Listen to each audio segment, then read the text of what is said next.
Good evening বন্ধুরা, আজ হলো 3 জুলাই শুক্রবার। আজকের সন্ধ্যার বিশেষ বিশেষ খবর হলো মন্ত্রী জয়ন্ত মল্ল বড়ুয়ার নির্দেশের পর হাইলাকান্দিতে জঙ্গল মাফিয়াদের বিরুদ্ধে সাহসী অভিযানে নেমেছে বন বিভাগ। বৃহস্পতিবার গোটা দিন ধরে চলে অভিযান।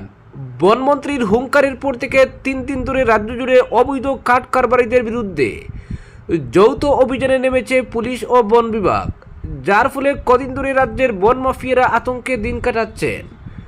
বনকর্মী আর পুলিশের আতঙ্ক তাড়া করে বেড়াচ্ছে তাদের। রাজ্যের বন ও পরিবেশ মন্ত্রী জয়ন্ত মল্ল বড়ুয়ার কঠোর নির্দেশের পর রাজ্যের অন্য স্থানের সঙ্গে হাইলাকান্দি বন বিভাগ জেলা জুড়ে অবৈধ কাঠ ব্যবসায়ীদের বিরুদ্ধে জোরদার অভিযান চালাচ্ছে।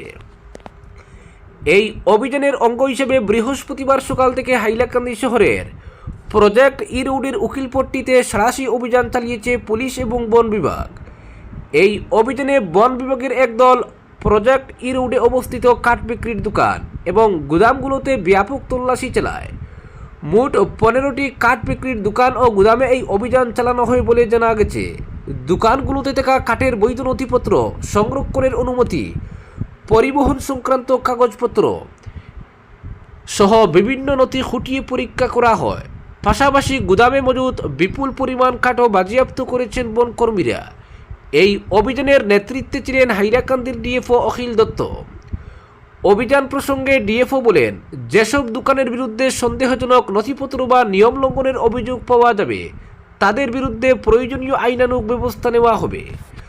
অভিযানের সময় প্রতিটি দোকান ও গুদামের নথিপত্র যাচাইয়ের পাশাপাশি কাঠের উৎস সম্পর্কেও তথ্য সংগ্রহ করা হয়।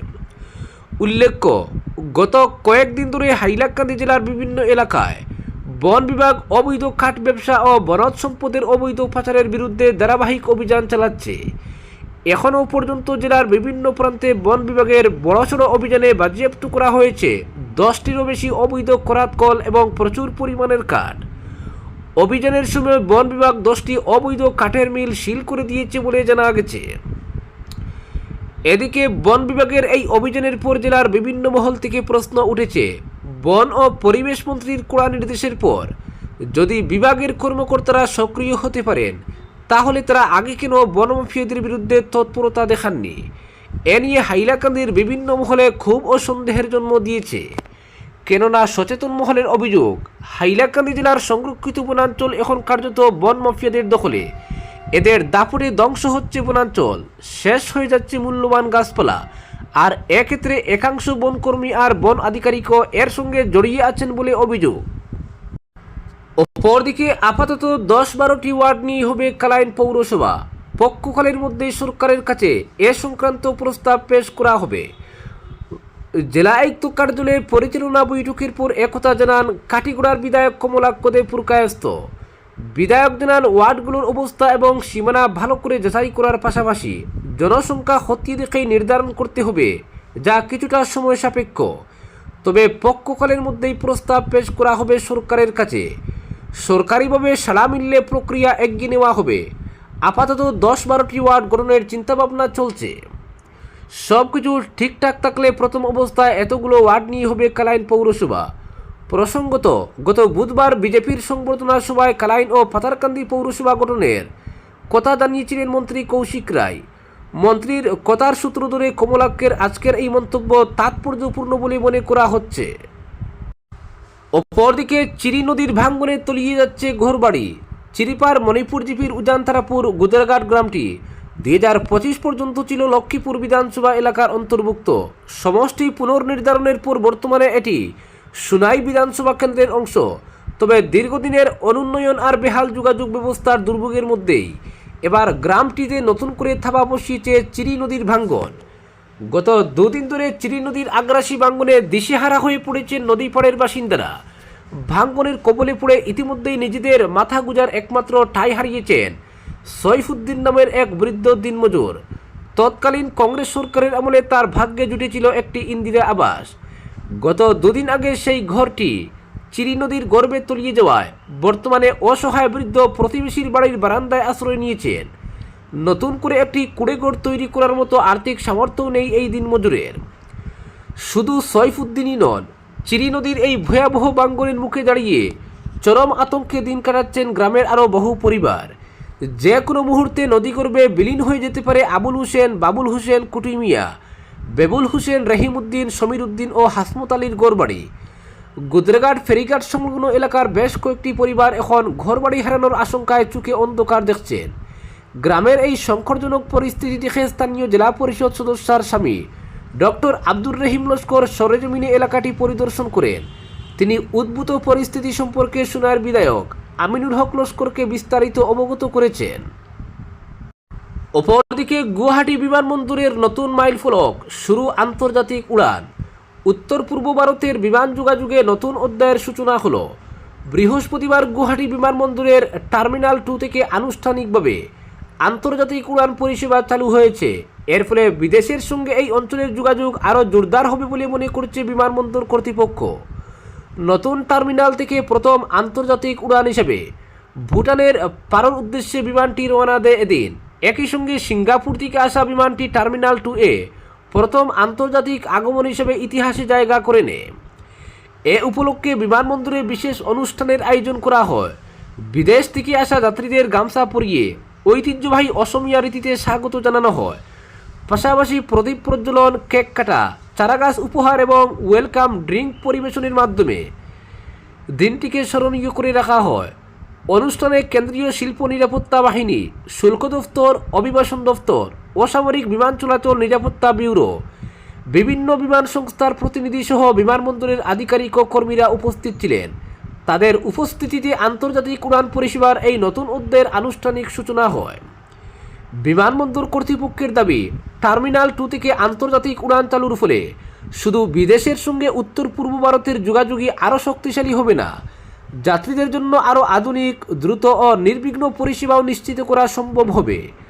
ভবিষ্যতে আন্তর্জাতিক উড়ানের সংখ্যা ও গন্তব্য আরও বাড়ানোর দিকেও নজর দেওয়া হচ্ছে বলে সূত্রের খবর। অপরদিকে কড়া নিরাপত্তা এবং ধর্মীয় আবহের মধ্য দিয়ে আনুষ্ঠানিকভাবে শুরু হলো চলতি বছরের অমরনাথ যাত্রা। জম্মুর ভগবতীনগর বৃত্তি শিবির থেকে প্রথম দফার তীর্থযাত্রীদের যাত্রার সূচনা করেন জম্মু কাশ্মীরের উপরাজ্যপাল মনোজ সিনহা। এই উপলক্ষে বিশেষ পূজার আয়োজন করা হয়। এরপর বম বম বলে হর হর মহাদেব এবং জয় বরফানি বাবা ধ্বনির মধ্যে তীর্থযাত্রীরা কনভয় করে রওনা দেন। প্রথম দফায় মোট 4,822 জন তীর্থযাত্রী যাত্রা শুরু করেছেন। তাদের মধ্যে 3,707 জন পুরুষ, 816 জন মহিলা এবং 16 জন শিশু রয়েছেন। এছাড়া 246 জন সাধু এবং 37 জন সাধ্যীয় এই দলে সামিল হয়েছেন। প্রশাসনের তরফে জানানো হয়েছে, তীর্থযাত্রীদের নিরাপত্তায় বহুস্তরীয় ব্যবস্থা গ্রহণ করা হয়েছে। কনভয় রাখা হয়েছে 106টি বাস, 39 মাঝারি আকারের যান, 111টি ছোট যান এবং 3টি মোটর সাইকেল। গোটা পথ জুড়ে নিরাপত্তা বাহিনীর কড়া নজরদারি রয়েছে।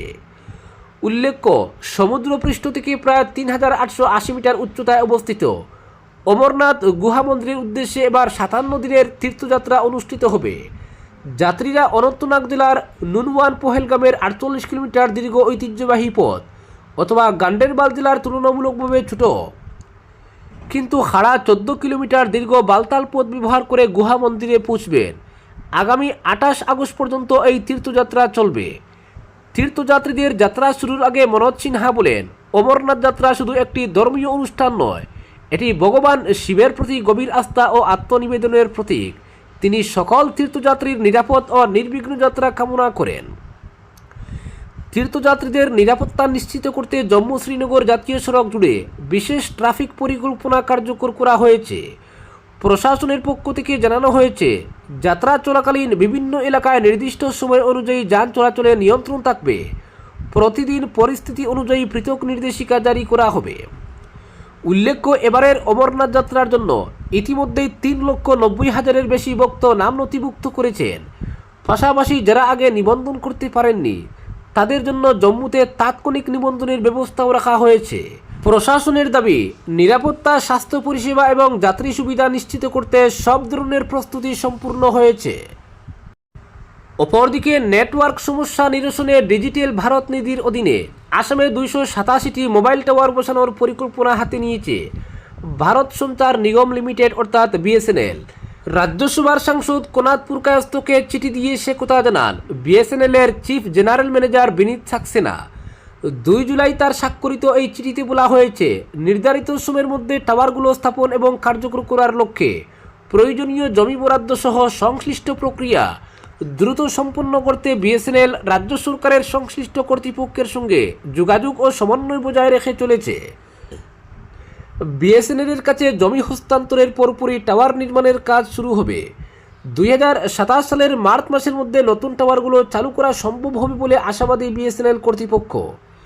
এর আগে 26 মে কেন্দ্রীয় যোগাযোগ ও তথ্য প্রযুক্তি বিষয়ক স্ট্যান্ডিং কমিটির চেয়ারম্যানের কাছে এক চিঠি লিখে যোগাযোগ পরিষেবার মানোন্নয়ন, গ্রাহক সুরক্ষা এবং ডিজিটাল অন্তর্ভুক্তিকরণে বেশ কটি প্রস্তাব পেশ করেন রাজ্যসভার সাংসদ কোনাদপুর কায়স্থ। বিশেষ করে বরাক উপত্যকা সহ সারা রাজ্যে মোবাইল নেটওয়ার্ক সমস্যা নিরসনে গুরুত্ব আরোপ করেন তিনি। এরপর বিএসএনএল কর্তৃপক্ষের চিঠিতে নতুন করে 287টি টাওয়ার বসানোর পরিকল্পনায় মোবাইল নেটওয়ার্ক সমস্যা নিরসনে প্রচণ্ড আশাবাদী গ্রাহক ও সাধারণ মানুষ। সিজিএম জানিয়েছেন, আসামের বিভিন্ন প্রত্যন্ত ও সুবিধাবঞ্চিত গ্রামে 4G মোবাইল পরিষেবা পৌঁছে দেওয়ার লক্ষ্যে ডিজিটাল ভারত নিধি এবং টেলিযোগাযোগ বিভাগের অধীন 4G মোবাইল প্রকল্প বাস্তবায়ন করা হয়েছে। অন্যান্য টেলিযোগাযোগ পরিষেবা প্রদানকারী এসব এলাকায় নেটওয়ার্ক সম্প্রসারণ করা বাণিজ্যিকভাবে লাভজনক মনে করেনি। ভারত ডিজিটাল নিধির অধীনে প্রকল্পগুলোর সফল বাস্তবায়ন সংশ্লিষ্ট গ্রামগুলোর জন্য অত্যন্ত ফলপ্রসূ হবে। এটি অর্থনৈতিক উন্নয়ন ত্বরান্বিত করার পাশাপাশি ওই গ্রামগুলোকে দেশের বৃহত্তর আর্থসামাজিক কাঠামোর সঙ্গে সংযুক্ত করতে সহায়তা করবে। উল্লেখ্য, কেন্দ্রীয় যোগাযোগ এবং তথ্য প্রযুক্তি বিষয়ক স্ট্যান্ডিং কমিটির চেয়ারম্যানের কাছে পাঠানো চিঠিতে রাজ্যসভার সাংসদ কোনাদপুর কায়স্থ উল্লেখ করেন, দেশ যখন 5G এবং পরবর্তী প্রজন্মের যোগাযোগ প্রযুক্তি সহ উন্নত ডিজিটাল সংযোগ ব্যবস্থার দিকে এগিয়ে চলেছে, তখনও বহু এলাকায় মোবাইল নেটওয়ার্ক থেকে বঞ্চিত সাধারণ মানুষ। এর অন্যতম কারণ হয়তো মোবাইল টাওয়ার নেই, আর থাকলেও দুর্বল নেটওয়ার্ক। ফলে আজকের দিনেও সেসব অঞ্চলে টেলিযোগাযোগ ব্যাহত। এ বিষয়ে আলোকপাত করে সাংসদ কোনাদপুর কায়স্থ আরও উল্লেখ করেন, নেটওয়ার্ক বিভ্রাট, কল ড্রপ, ইন্টারনেটের গতি সংক্রান্ত সমস্যা এবং পরিষেবার ঘাটতি দ্রুত শনাক্ত করে গ্রাম ও শহরে পরিষেবা উন্নত করা আবশ্যক। প্রসঙ্গত, বরাক উপত্যকা সহ রাজ্যে মোবাইল নেটওয়ার্ক সমস্যা নিরসনে রাজ্যসভা সাংসদ নির্বাচিত হওয়ার পর থেকে সচেষ্ট ছিলেন কোনাদপুর কায়স্থ। গত বছর ডিসেম্বর মাসে বিএসএনএল আধিকারিকদের সঙ্গে পর্যালোচনা বৈঠকে মিলিত হন তিনি। সেই বৈঠকে বিএসএনএলের পরিষেবা ও পরিকাঠামো সংক্রান্ত সমস্যার কথা উঠে আসে। বিশেষ করে 2022 সালে বরাক উপত্যকায় প্রলয়ঙ্কারী বন্যায় বিএসএনএলের পরিকাঠামো বিপর্যয়ের কথা সামনে আসে। এসব বিষয়ে কেন্দ্রীয় যোগাযোগ এবং তথ্য প্রযুক্তি মন্ত্রীর দ্বারস্থ হবেন বলে আশ্বস্ত করেন সাংসদ কোনাদপুর কায়স্থ। এরপর এবছর জানুয়ারি মাসে কেন্দ্রীয় যোগাযোগ এবং তথ্য প্রযুক্তি মন্ত্রী জ্যোতিরাদিত্য সিন্ধিয়ার সঙ্গে দেখা করে রাজ্যের মোবাইল পরিষেবা এবং পরিকাঠামোগত সমস্যার কথা তুলে ধরেন তিনি। পরবর্তীতে 22-এর বন্যায় বরাক উপত্যকায় বিকল হয়ে পড়া যন্ত্র বা যন্ত্রাংশ সংক্রান্ত সমস্যা অনেকটাই নিরসন হয়েছে বিএসএনএলের। ফলে বিএসএনএল পরিষেবা আগের চেয়ে অনেকটা উন্নত হয়েছে।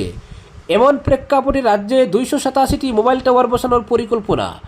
বরাক উপত্যকা সহ রাজ্যের বিভিন্ন প্রান্তে বিএসএনএলের মোবাইল নেটওয়ার্ক সমস্যার স্থায়ী সমাধান হতে পারে বলে মনে করছে ওয়াকিবহাল মহল। আজকের বিশেষ সংবাদ এখানেই সমাপ্ত।